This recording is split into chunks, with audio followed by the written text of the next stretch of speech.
港鐵新盤向來具吸引力，由華懋同港鐵合作發展，位於何文田忠孝街嘅如一系列，目前已屆現樓。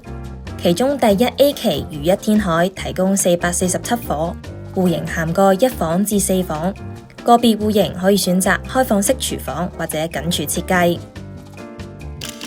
今次介紹嘅第一 A 座18樓 A 室係屬於3房1套連儲物室間隔，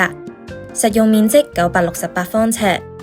玄關嘅右邊連接幾個戶型高櫃，為戶主增加收納空間，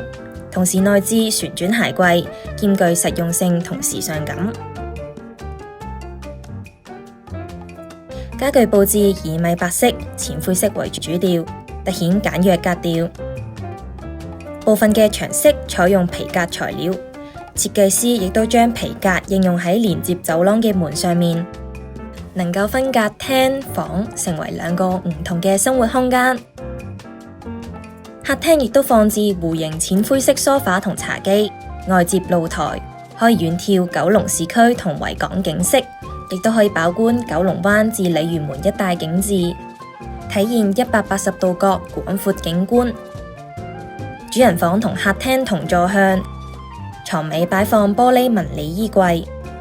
房間內亦都設小型書台區，方便戶主閱讀或者居家工作。而其中一間房設計為書房，貫徹單位簡潔優雅嘅風格。書台嘅兩邊亦都設有2個戶型高櫃，提供充裕嘅儲物空間。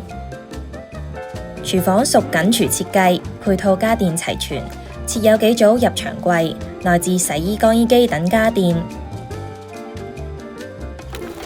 至於同層嘅 D 室，實用面積996方尺，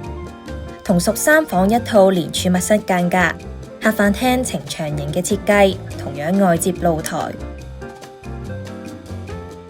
主人套房同2間睡房同座向，設落地玻璃窗，採光度理想，都可以望到維港嘅景色。